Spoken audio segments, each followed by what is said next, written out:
So today is going to be a little bit of a different video. Today I actually wanted to talk about more so a theory I had after I saw, Goku's new limit breaking form, and why is it that Goku is always one step ahead of Vegeta in terms of everything. Now, there's always the generic answer that most people give, and it's because Toriyama wanted him to be. You're not wrong. That's completely understandable. Like, for example, in the Daizenshu 4, he was asked, out of all your characters, which one is the most cool? And he answered, I think it's Goku, the always pure strongest in the universe. Goku is #1 after all. Now, this is obviously the most generic answer, is that Toriyama simply wants Goku to be the best because he's the protagonist, and I completely agree with that. That's obviously the most logical answer, at least in terms of a writing standpoint. But I wanted to go over more of a lore standpoint and try to explain why it is possible, even despite that Goku could still be stronger than Vegeta, despite the clear gap they had during birth. Now, let's talk about what Vegeta is. Vegeta, when he was a kid, was always touted as being a genius. He was always touted as being, strong, part of this master lineage. I believe as a kid, he was also stronger than his father, King Vegeta. So he was literally stronger than the king of his race without even really training. He always had his dick sucked, and he was in an empire where power was everything at birth. And I really like this by Geekdom, actually. Geekdom brought this up to me in one of our collabs, actually. The Frieza Empire, when you were born, you were given a number, and that number determined your value in society and in the empire, and your fighting capabilities for like the rest of your life. That's how you're determined. And Vegeta's was obviously massive. I mean, he was a prodigy since he was a kid, like I said. And in fact, there was no even the Frieza Empire, everyone in it didn't even really believe in training. The only one who really seemed to believe in training were mainly like the low-class Saiyan warriors like Bardock, who after just getting their asses beat repeatedly found themselves on the verge of surpassing even the king, because these guys were so obsessed with the fact that they were born powerful and nothing could change that other people who didn't believe that were starting to overcome them, like Bardock, for instance. And then even then, Vegeta, after growing, he only goes from like a power level roughly over 10,000 to 18,000. This is stated in like the Daizenshu, obviously. And he didn't even become twice as powerful since he was like 5 to a grown adult when he fights Goku. And, Kui is even like, yo, me and you had the same power level for like fucking forever. What happened? So it's very clear Vegeta never actually trained or tried to increase his power level, and he was always a dominant force throughout the universe. He was one of the strongest people ever. All the planets he went to, he easily dominated with Nappa, stuff like that.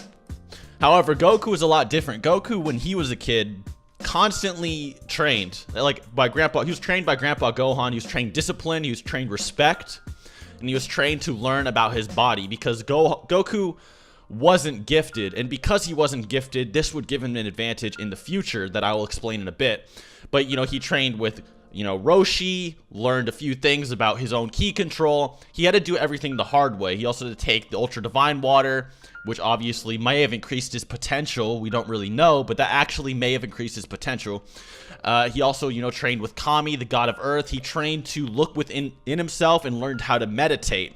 He learned everything about himself, and he learned how to see through illusions. He learned how to sense energy. He learned all of this through sheer training. Whereas Vegeta relied on everything he did to be through his potential and through his Saiyan blood. So for example, like during the Frieza saga, you'll notice Vegeta's just relying, someone beat the fuck out of me so I can get stronger. Whereas Goku's like, I'm gonna train 100 times gravity, or I'm gonna train with King Kai, blah, blah, blah. You can see where I'm going with this. And also, training with King Kai and learning the Spirit Bomb is also a great way for Goku to learn more about natural energies and, how to harness his own energy, because Kaioken is an amplification of himself. So despite this power gap that Vegeta may have had during, childbirth, this seems to be surpassed. And also the thing with Saiyans is that their power levels when they're first born, it seems to only matter during that time. Like, it doesn't seem to actually affect their overall potential. So for example, if Goku and Vegeta are both at 18,000, they're probably going to grow at the same exact rate, for example. Although Goku obviously started at a much lower level, but Vegeta never did anything with it. And, this training gap, this training experience that Goku has is really shown later on. And a good example of this is, for example, the hyperbolic time chamber. In the hyperbolic time chamber, Vegeta goes balls deep for a whole year straight, and he learns how to go Ultra Super Saiyan. He also, well, Ascended Super Saiyan, but he also learns Ultra Super Saiyan as well, but he doesn't use it. And Goku learns this within, like, not too long at all. And he's like, you know what? This form is fodder. This form is trash. We're going to go with something else. And this shows a clear indication that Goku understands more about combat and how it works, because Goku has been in a lot more, you know, experiences where he's had to use his mind in combat and, you know, train his body to be better. So he learned Mastered Super Saiyan and surpassed Vegeta by a fuck ton. And he even left the Hyperbolic Time Chamber early because, and I quote, because it's a super strain on your body, and it's actually negative to be in there. And this is kind of ironic that Vegeta keeps running in there all the time, even though Goku said it's bad for you. Goku then trains in the afterlife and does more meditation, while Vegeta keeps spamming the gravity chamber for some reason. For some reason, he thinks the gravity chamber on spam is going to be great. And the thing with, you know, training and working out is you got to mix it up a little bit, obviously, or else your body's not going to adapt to certain things. It's going to hit a plateau, and Vegeta just kind of grinding through his plateaus with one set of training is kind of bad.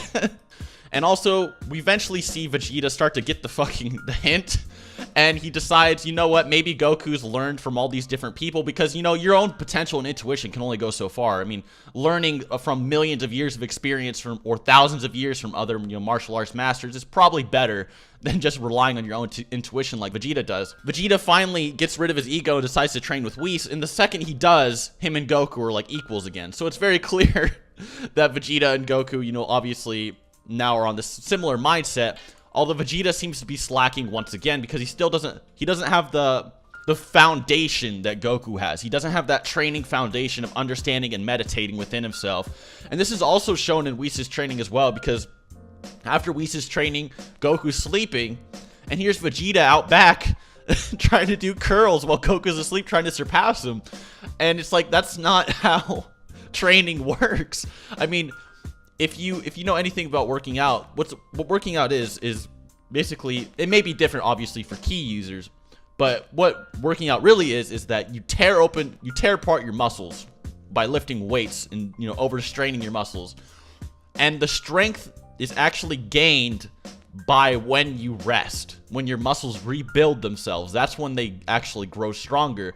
So while Vegeta is fucking busting his ass trying to re-tear his muscles with the same exact weight over and over again, Goku's muscles are just sitting there growing stronger, and he is also, you know, like I said, has that foundation which allows him to tap into stronger and more potent forms as he understands his body more. Anyways, guys, that was just my little theory. I've been thinking about this for a while. It's a little bit different, I know, but like I said, I just wanted to do it. Hope you enjoyed it regardless. Until next time.